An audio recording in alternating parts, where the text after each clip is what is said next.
This is day 3 of the 2022 Idlewild Bible School. Our first period teacher is Brother Jason Hensley. His general subject is Elijah, a man of like passions. Today's topic is the ravens. Thank you, Brian. Good morning, everyone. Okay, so I was asked to talk a little bit slower, so I'm going to try. But if I see any of you asleep, I'm going to talk fast again. All right? So that, or I might come, sit next to you. So we'll see how it goes. Okay, we are going to be talking about the ravens today. So let's just kind of recap what we have gone over so far. We have seen Elijah learning this lesson that God is in control, or at least maybe we haven't seen him learning it yet, but we've seen him needing to learn this lesson. So we have him needing to learn the lesson, and we are now going to see the beginnings of God teaching that to him as he goes and he spends time with the ravens. So here we are in class 3, and here are our lessons. We have seen that God is in control. We have seen that God hears prayers. We have seen, or we will see today, that God gives lessons that push us beyond our comfort zones. And I think that's we understand that. We know that that's how God works. We can't really learn anything unless we are pushed beyond our comfort zones. But I think it's still something that we need to be reminded of consistently, because we find ourselves asking, why is this happening? Why does it have to be like this? And the answer is, it's not always the answer, but a lot of times the answer is because we're growing. And this is how we grow. We have to feel uncomfortable. We have to be put in situations that make us go outside of our norm. And so that's what we are going to see here with Elijah. He is going to be put in a situation with the ravens that would have made him feel incredibly uncomfortable. All right, the plan. You'll notice we have 3 sections. We will be talking about Elijah at the brook, then his journey to the widow, but we're not going to talk about the widow yet, so you'll have to wait until tomorrow. So we'll be at the brook, his journey to the widow, and then we're going to compare the brook with the time with the widow. We're going to see that, in fact, God was doing the same thing both times, teaching him the same lesson. So that's the idea. God gives lessons that push us beyond our comfort zones, and the big question is, why ravens? Why is that a significant thing to know? Couldn't Scripture have just said birds, right? Why does that make a difference? Why is it important that it was ravens and not parakeets, right? I mean, aside from, it would have been cuter if it was parakeets, but you know what? Why does it make a difference, right? But Scripture gives us the details, and so we're supposed to know. That was a rhetorical question, Peter. We could talk after. All right. So at the brook, you'll notice that God tells him twice that it was going to be ravens that fed him. So there's a significance here. Ravens.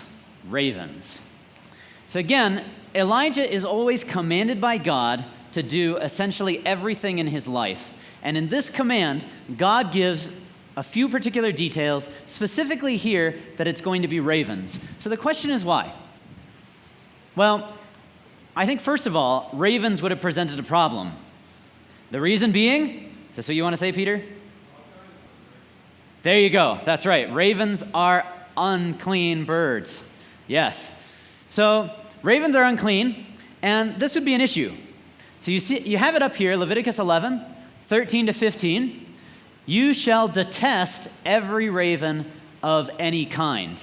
Now, I think that this is helpful because we don't live under the laws of clean and unclean. At least I assume none of you keep kosher. Maybe you do, but I don't think so. So these are laws that we often don't think about. So in order to really get the strength of what God is saying here, I want us to pay attention to this word detest. You shall detest every raven of any kind. The reason that we want to look at that is because the same word shows up later in Leviticus chapter 20. And now notice what God says. If you don't detest these things that I've told you to detest, look at what would happen. You shall not make yourselves detestable by beast or by bird or by anything with which the ground crawls, which I have set apart for you to hold unclean. Do you see what God is saying? He says these animals are detestable, and if you don't detest them, then guess what happens to you? You become detestable, right? It's like the detestableness of, I was going to say detestability, but the detestableness of these animals like transfers to you almost if you don't recognize that God says don't be with these animals, don't be with these birds. Now, just to give you a sense of what's meant by detest, right? It wasn't just I don't like that bird. It's not good, it's unclean, I don't like it. Here's your word. It's shakatz in Hebrew. This is the Strong's number, 8262. It only shows up 7 times, but it's a very charged word.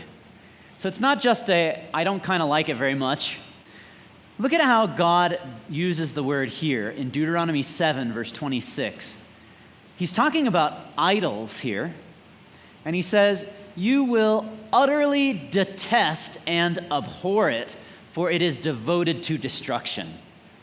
So this is how they were supposed to feel about these unclean animals. That when you see the unclean animal coming, you say, whoa, I'm not getting near that, right? I'm not going to touch it. I'm not going to go anywhere close where it might accidentally touch me. Something along those lines. They were to detest, hate it, abhor it, right? And you can see with the description of the idols here, God says, burn them up, right? Totally get rid of them. So this was a serious word. Now, are you beginning to sense here the sudden moral dilemma that Elijah would be feeling? So here he is, the word of God comes to him and says, I want you to go to the brook Cherith, right? No issue there. You're going to have water during the drought. And by the way, ravens will feed you, Elijah. I've told ravens to give you food. And here's Elijah just thinking, aren't those the birds I'm supposed to detest? I'm supposed to abhor these things. How do I get the food, right? Are they going to drop it off over there and, I just hang out over here until the bird flies away and then I go get the food? Like, how's this totally supposed to work? So you can see that. Now, what's fascinating about this, in addition, is I want us to think about the details that Elijah wasn't told. There's a lot of things that God doesn't say. He doesn't say where he's going to sleep. If I was Elijah, you'd kind of care about that, right? Was there going to be a nice cave or something where he could spend the night? What was he supposed to do if a wild animal came? Because he's just living in the wilderness at a brook during a drought. So you would assume he probably had a number of run-ins with creatures he probably did not want to have run-ins with. What was he supposed to do? God doesn't say anything about that stuff, but he tells him twice, ravens, ravens, Elijah. The problem actually gets worse, though. Let me ask you this question. Anybody know? I got rid of my transitions here, so now you know all the secret questions I'm going to ask you. Does anybody know what ravens eat? Don't look at the screen. Ravens eat dead stuff, right? Now, you get one quick guess. Were you allowed to eat dead stuff under the law of Moses? No, right? That was a no-no because dead stuff was unclean. So consider this. God says ravens are going to give you food, right? And the way that you know that things are unclean within Judaism is a very quick quick way to know if an animal is kosher or not, and that is if that animal is considered a scavenger. Scavengers are not clean. So, a raven is a scavenger. Therefore, imagine this. God says to Elijah, an unclean bird is going to give you your food.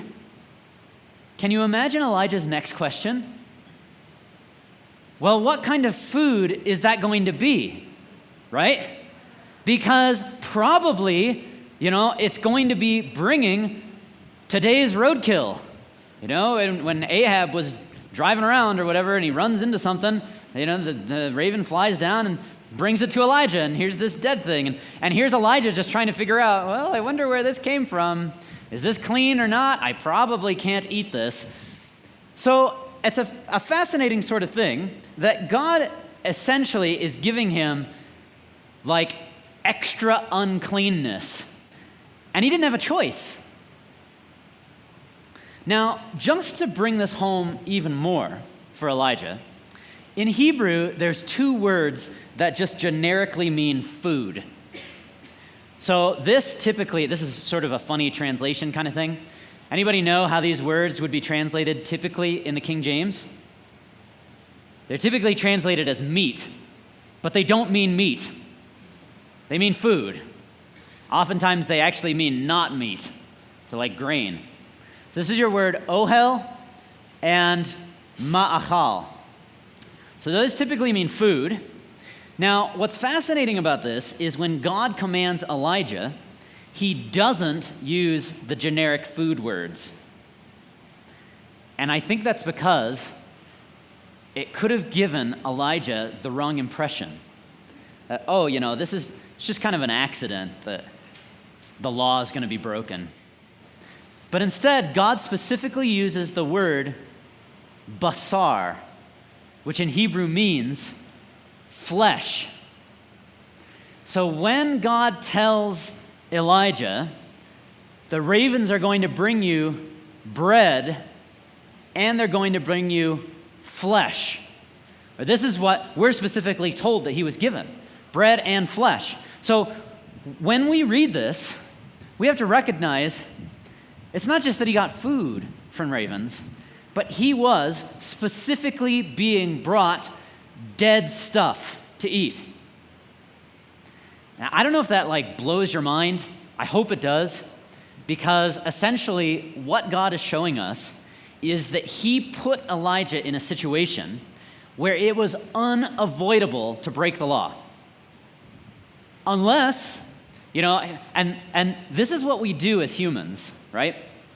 We get put in certain situations and we can see, there's a commandment. I don't think it's going to validate, or I don't think it's going to break the principle to break that command, but I don't feel comfortable breaking it anyway. And we have these choices and we're not sure what to do. And so sometimes we almost double down on the letter of the law. So maybe that's what Elijah did. You can almost picture him saying, put that in the pile of dead stuff, and there's just this pile that's growing every day because Elijah won't eat it, right? It's almost like he says, no, that's breaking the law, I'm not going to do it. I don't know. Maybe he doubled down on his feelings of, I can't break the law. Maybe. We don't know. But I think this is how we act sometimes. Whatever it was, God was specifically putting him in a situation where he almost had to break the law. Now, the reason I want to talk about this is because I don't think we often realize how often this is the case that God does this. This is one of my absolute favorite things to look at in Scripture. I'm gonna just ignore my slides for a little bit now because I want to talk to you about this because it's so exciting. So God consistently, throughout the Old Testament, forces his people to break the law. And I think that's fascinating. Now, let's just back up a little bit to see it, right? The first commandment in the law of Moses, anybody know what it was? First commandment in the law of Moses. It was the commands of Passover. It's Passover, first commandments, right? Because They haven't gotten the law yet. They're about to leave Egypt. It's Exodus chapter 12. So first commandments, the law of Moses, Exodus chapter 12. So you can verify this if you want. Exodus 11, let's back up one chapter. We are at the final plague, right? So we're at the final plague, Exodus chapter 11. Moses goes in front of Pharaoh, and here's what he says. Tonight at midnight, the firstborn in the land will die. Okay? Tonight at midnight, firstborn in the land will die. Therefore, we're going to have to figure this out here, see if we can do it. Anybody want to guess what day of the first month it was? What day of the first month? It's going to be the 14th. 14th day of the first month, because that was Passover, right? All the firstborn die, 14th of the first month. Okay, now you might be wondering, why is this significant? Okay, well, let's now jump forward to chapter 12. Get this. Chapter 12, God comes to Moses. What day is it? 14th, the first month, right? God comes to Moses, chapter 12. Moses has already said, today, all the firstborn in the land will die at midnight. Okay. God says to Moses, you can check it. First few verses of Exodus 12, he says, I want you to tell the whole congregation to take a lamb, one lamb for each household, and I want you to do it on the, what day of the month? 10th. Now you're Moses. What do you think you do if you hear this? You think, well, God, that was 4 days ago. How's that supposed to work? And you know what's fascinating is if you keep reading the chapter, you'll notice Moses doesn't say that to the Israelites. He doesn't tell them, go choose a lamb, hold on to it for 4 days, and on the 14th day, we'll kill the lamb. He doesn't tell them that. Instead, he says, take a lamb and then kill it. Because Moses realized it was impossible to follow the law. He couldn't. It was supposed to have been followed 4 days ago. But it wasn't possible. The first command in the law of Moses that God ever gives was impossible to keep. Isn't that fascinating? This is just what God continually does. And you can just picture Moses thinking, well, I don't know what to do with this, right? And this is how God is consistently working with law. He puts his people into situations where they cannot keep the law because he wants them to realize it's about principle, not about law. The law was the schoolmaster to lead them to Christ. It's about principle, not about law. So the very first commandment, impossible to keep. Now, there's more. There's more of these. I'll tell you my favorite one. Okay, so you remember the story when the ark was taken from the Israelites, right? Hophni and Phinehas take the ark. They go into battle. They're killed. The ark gets stolen by the Philistines, right? You go through this whole funny story. We're not going to talk about it a lot, but oh man, it's like one of the best stories, right? It's 1 Samuel chapter 4 and 5. The ark gets taken by the Philistines. They put it in the house of Dagon. You remember what happens to Dagon? Yeah, he falls over, his hands chopped off, his head chopped off, right? And the Philistines, oh no, they put him back up. They stick everything back on. The next day they come, Dagon's fallen over in front of the ark again. So anyway, this all goes on, right? The ark gets brought back eventually to Israel. The ark is eventually brought back, and it gets put into Kirjath Jearim. And it stays in a man's house for over 40 years. We know that because we're specifically told, 1 Chronicles 13, the ark sat there during the entire reign of Saul. Nobody did anything with it. Saul reigns for 40 years, ark sits there. Now, you might just be thinking, okay, no big deal.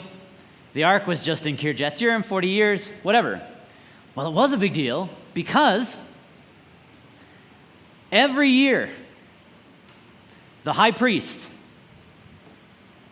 goes into the holy place. He takes his censer with him, right? He lights incense. The incense fills the room, and it fills up the most holy place. High priest then opens the veil to go into the most holy place, and what does he see? Nothing. Nothing's there. Now, that was the absolute most important day on the Hebrew calendar. It was the Day of Atonement, and the whole point of the Day of Atonement was to what?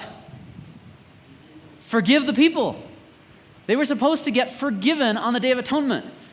So can you imagine? Here's the high priest walking to where the ark's supposed to be, and he's supposed to pray in front of the ark. He opens up the veil. There's no ark. What do you feel like if you're the high priest? You feel like, well, this was kind of a waste of time. And then you think, well, here's another year where we're not forgiven. That's awesome. Right? Like, what am I supposed to do? You close up the veil and you walk away. And this was 40 years where the Israelites could not be forgiven through their law. And so you get David coming along and realizing it's not about law, that God is constantly saying, that's not what I'm doing. I'm trying to teach you principle. So you remember in David's psalm that he writes after his sin with Bathsheba, Psalm 51, right? Right at the end, he says, you do not desire sacrifices. You remember that? Or else I would give them, he says. You don't want sacrifices, or else I would give them. Instead, the sacrifices of God are a broken and contrite heart. Now, we like to quote those verses to say, it wasn't about the offerings. And I think that's good. But let's think about the context just a little bit. Here's David, where for a big chunk of his life, there was no ark. There was no forgiveness. And he's thinking about all of this. And then God helps him to realize that he has just committed adultery and murder. Now, under the law, how do you get forgiven for adultery and murder? You don't, right? You just die. That was the situation. You just get stoned, the end, or maybe you get stoned twice because that's, adultery and murder. So it was bad, right? And so David realizes, I can't give you anything. There's no sacrifice I can offer. So it's not just that he's saying God didn't want sacrifices. David is realizing, for me personally, I am dead according to the law. There is nothing that I can do. And this is what God is constantly doing. And we are going to see this very powerfully in the life of Elijah. That God says, Elijah, you want food? You're going to have to eat it from an unclean bird. And you know what? That food is actually probably unclean too. What are you going to do about that? This is Elijah being pushed beyond his comfort zone. Okay. Food from an unclean animal and food that was dead on its own.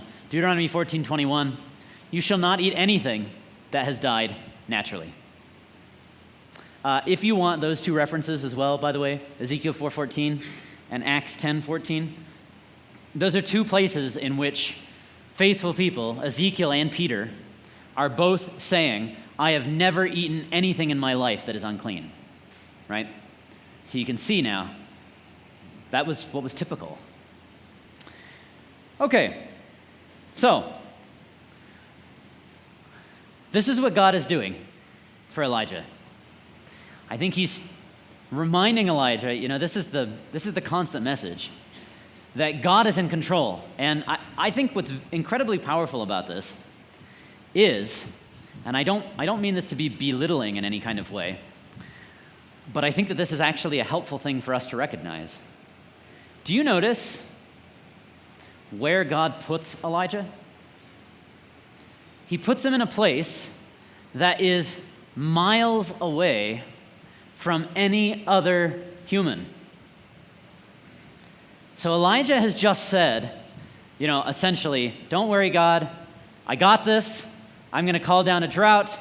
I'll convert the people. I'll take care of your plan. I got it all. And God says, okay, Elijah, I actually have a plan. You go and you live out by yourself for years. Now, can you imagine how that would feel? Right? You think you're taking care of this whole thing, and God says, okay, yeah, you go take care of it by yourself, and the only thing you can talk to are unclean birds. And that's what Elijah has to do. He just goes and he sits there. What's he going to do at the brook? For years and years and years. God puts him in a place where he has to realize, oh, God's plan doesn't depend on me. Now, have you ever felt that way? Have you ever felt like, oh man, I have this set of decisions in front of me, and if I don't make the right decision, God isn't going to be able to fulfill his plan. Or if I don't make the right decision, somebody who needs help won't get helped. Or that if I don't say the right thing when I'm preaching to this person, well, maybe they're going to turn away. Or if I don't reach out to this person right now. And this is the Elijah way of thinking, right? I got to call down the drought right now, because if I don't do it now, things aren't going to work out. God's whole plan will fall apart. Sorry, I got excited and I talked a little fast. But this is what we're being told here, that this is the way that Elijah was thinking, and we so often think like this. I remember before having two decisions in front of me and feeling like I didn't know which one was going to glorify God the most, so I said I'd pray and flip a coin. Maybe you've done that before. But I think what God actually wants us to realize is he can actually work with both. It's not a question of which one's better, and if I don't do the right one, things will fall apart. It's God saying, actually, you have to realize you're less important than you think you are. And I can actually take care of this without you. The key thing that should amaze us is that God actually wants to use us. It's not that he has to, but that he wants to. And so when we find ourselves thinking, if I don't do the right thing here, if I don't make the exact right choice, it's not going to work. I think we've forgotten that yes, we plant and we water, but God gives the increase. And oh man, can you feel the sense of relief in that? I think there's a major relief acknowledging God has his plan. God knows what he's doing. And so sometimes I think God will take us, and like Elijah, he'll just put us in the desert and say, you gotta understand this. I'm gonna work out my plan. Do you want to be a part of it? Because I'd like you to be. So, God is teaching Elijah with the ravens. Not only are they an unclean bird, but there's one other passage at the time that existed that mentioned ravens. It's in the book of Job. Consider what it says. Job 38:41 says, "Who provides for the raven its prey when its young ones cry to God for help and wanders about for lack of food?" Where was that food coming from that the ravens had? And that's what God is showing. Elijah, I've got this. I'm taking care of you. There's a drought that you caused, but you'll have water, you'll have food, because I take care of the ravens. So, as Elijah waits, the brook gets smaller and smaller, and you can just imagine again, here's somebody who likes to be doing things. He calls down a drought because he feels like things should be done. and he's sitting in a place where he can do nothing. So there he is. We don't know how long he was there, maybe a year. I mean, the drought lasted for 3.5, right? The only two things he does is he's at the brook and he goes to the widow's house. So somehow, you got to divide those two up amongst the 3.5 years. So he could have been here for years, right? Sitting there by himself, talking to birds. Okay. Then, the very next thing that happens is the word of God comes to him, and he's told this.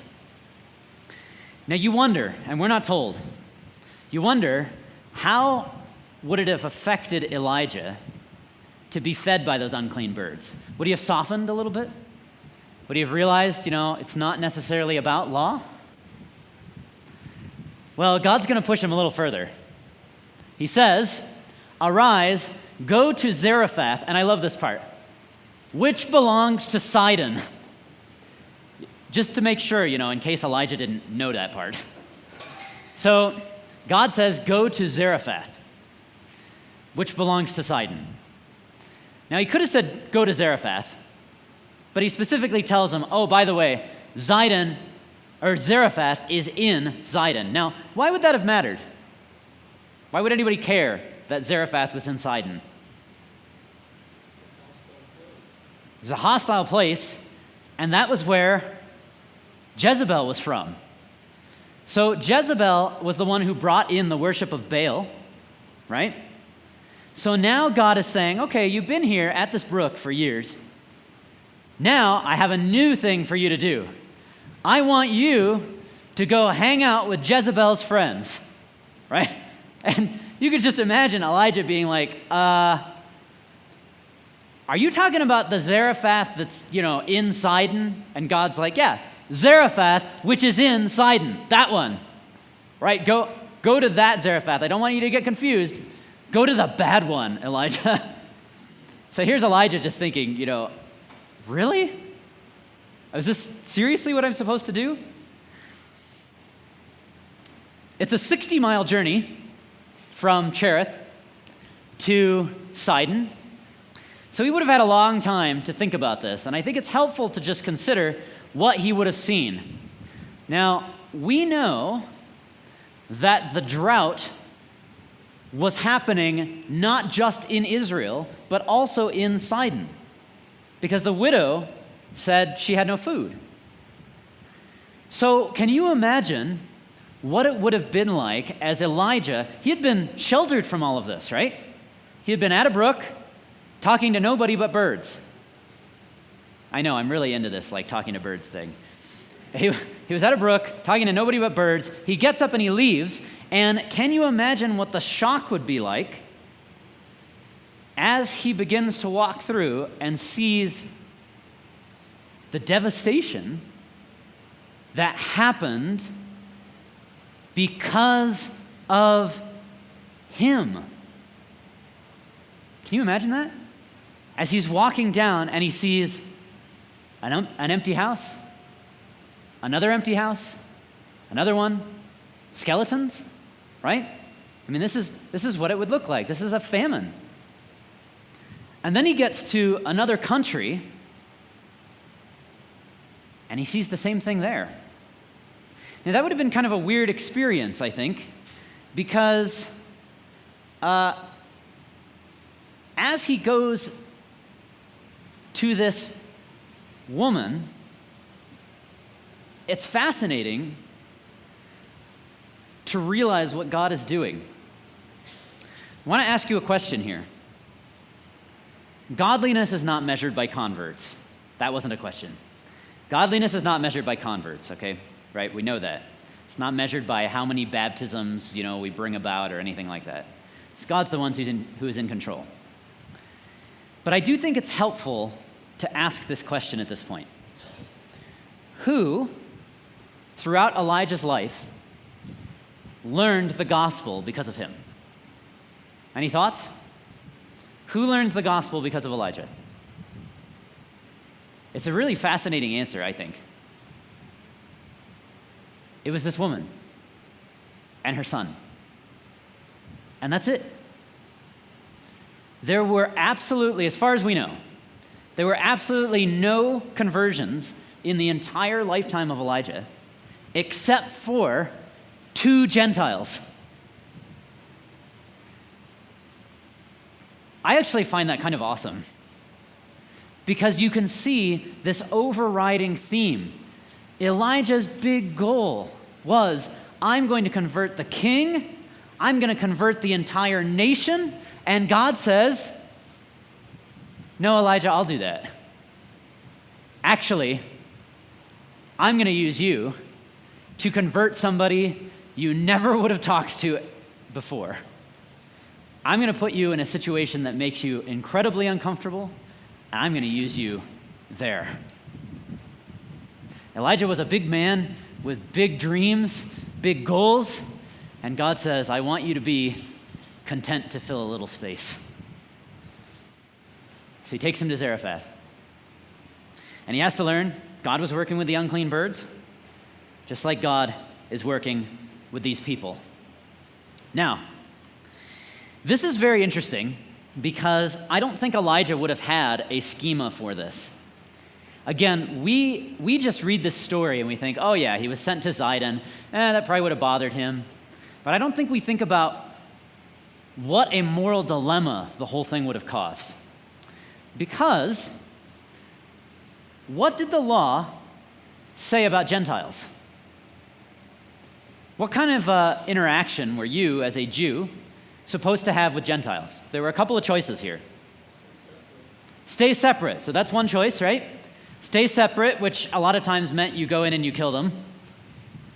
Okay? So that was one option with Gentiles, Peter. So you wouldn't have a meal with them, that's for sure. Yep. So you wouldn't do that. And Elijah's been told to go live in her house, right? Have a lot of meals. Yeah, you wouldn't marry them. What about if a Gentile wanted to know about God? What would you do? You'd go through a whole conversion process, and they would become Jewish. Right? So the law is pretty clear about that. So check it out. Exodus 12, verse 49 says, there shall be one law for the native and for the stranger who sojourns among you. In other words, those who are Gentiles who want to know more about God, they have to follow the law. Leviticus 16:29 says the same thing. It will be a statute, this is about the Day of Atonement. It shall be a statute to you forever in that 7th month. On the 10th day of the month, you shall afflict yourselves and shall do no work, either the native or the stranger who sojourns among you. So over and over and over, God says, if there is a Gentile who wants to know about me, that's fine. But they have to follow the law. So these are the choices. You stay separate from the Gentiles, which a lot of times meant you go in and you completely obliterate them. Or if there's ones who want to know about God, you're looking at a Rahab or a Ruth, right? A complete proselytization. Yeah, there you go. Conversion. Complete conversion. So that was the idea. Now let me ask you this. What did the law say about when you went to live with Gentiles? Nothing. Now, you're Elijah. The law is very important to you. You've called down a drought because that is what the law said should happen, right? Here you are for the last year, 2 years, whatever it is. You've been eating food from unclean birds, food which itself was probably unclean. Or, I don't know, maybe you haven't touched that. I don't know. And now God says, okay, now you can't avoid it. Go live with this Gentile woman. And by the way, there's no provision for that in the law. There's nothing the law will tell you to do there. So here's what's fascinating. If Elijah decided, you know what, I want to go and see, let's see what kind of advice does Scripture give about this? Consider the possible examples. So, possible examples Who else lived under the law, or who else under the law lived outside of the land? Well, David did. Now let's think about David's experience outside of the land of Israel. What do you think? Good, bad? Yeah, pretty bad, right? Like, this is how he describes it. 1 Samuel 26, you see the end there? David says, it was like I was being forced to go serve other gods, right? What do you do with that if you're Elijah? Here you are thinking, that doesn't sound too good, right? That's not real awesome. Okay, so you probably wouldn't have wanted to look to David. Well, if you ask, okay, what about before the law? There were a handful of people, Joseph or Moses. Now, let me ask you about Joseph. What was Joseph's relationship with Egypt? Yeah, it was kind of like an interesting 50-50 kind of like hybrid thing, right? We often call him Joseph, but most people probably would have called him, do you know his Egyptian name? Zaphnath-Paneah, right? So anyway, if you ever go on Jeopardy or something, you might need to know that. So that was Joseph's Egyptian name, and that was probably what most people knew him as. He had an Egyptian wife, he had an Egyptian family, right? And his wife was the daughter of an Egyptian priest. So you can imagine Elijah being like, yeah, okay, not going to think about Joseph either, right? Like, he wasn't, hard line enough. So who else to think about? Well, I think he probably found some kind of solace in Moses, right? So let's just try and think like Elijah here. If you were Elijah, you could probably find a few similarities. You could try and come up with these, and I'm going to say right off the bat, I don't think these were real legit. I don't think these are real good, but I'm trying to like put myself in Elijah's boots. So the idea here is this is perhaps how Elijah could have thought. Elijah brought the drought to save his people, but was resented for it. Moses tried to save his people, but was also resented for it. Maybe a parallel. Elijah was just obeying God's commands as he felt. So was Moses. He knew he was the deliverer. So Elijah had to flee to a foreign nation to hide from the king, and so did Moses. Now you can see him kind of almost feeling like, Moses was a martyr, and I am too, kind of thing. Okay, and in that foreign nation, he meets a woman and is sustained, just like Moses meets Zipporah and is sustained. Now, were these parallels really valid? If I heard somebody giving a Bible class saying, these are like good parallels, I'd probably be like, not so much. So maybe this was how Elijah was thinking, but were they legitimate biblically? I don't think so. Because biblically, I think this is what we're being told. Elijah was not actually being paralleled with Moses. I think he was being paralleled with the Israelites. Think about this. God says, I'll give you bread and meat. Does that remind you of anyone? Bread and meat. And not only that, I'll give you water, right? And eventually that bread, meat, and water will run dry. And so you'll have to go to a foreign nation to get it. Do you remember that in the Exodus? That the Israelites had to go to the foreign nations and say, can we purchase bread from you? It's a very similar kind of situation. In fact, let's just take a look. Exodus 16:8, you get meat, bread, in the evening and the morning, same times, by the way, as when Elijah was given it. Psalm 78:20, you have the water gushing out. Eventually, God stops providing. And so in Deuteronomy chapter 2, verses 1 to 6, they get sustained by foreign nations, just like Elijah with the widow at Zarephath, sustained by a foreign nation.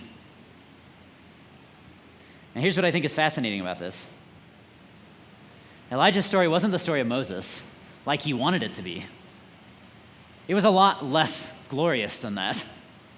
It was the story of the people who didn't get it, who complained, and who consistently said, God, you've led us out into the wilderness to die, without recognizing that God was pushing them to the next step of belief, He was making them uncomfortable to teach them. And that's what he's doing with Elijah. And so, in fact, as Elijah goes to this widow at Zarephath, I want to show you one final slide here. As he goes to this widow at Zarephath, oh, you know what? I'll show you this too, just because it's a fun picture. Okay, that's not actually relevant. The idea is, it's two like flamingos, because the stories are the same. Anyway, okay. So the situations are similar. So let me show you, right? You got ravens, an unclean bird, like the widow who's an unclean Baal worshiper.